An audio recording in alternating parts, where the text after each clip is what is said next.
structure containing an enormous power plant would then be poured into position between the walls of Black Canyon.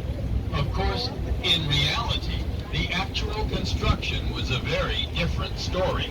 Nothing of this magnitude had ever been attempted.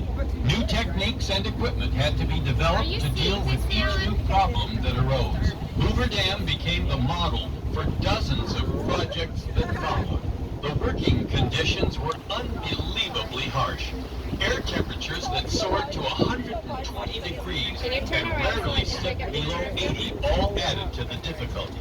It is a tribute to the project supervisors that over the period of construction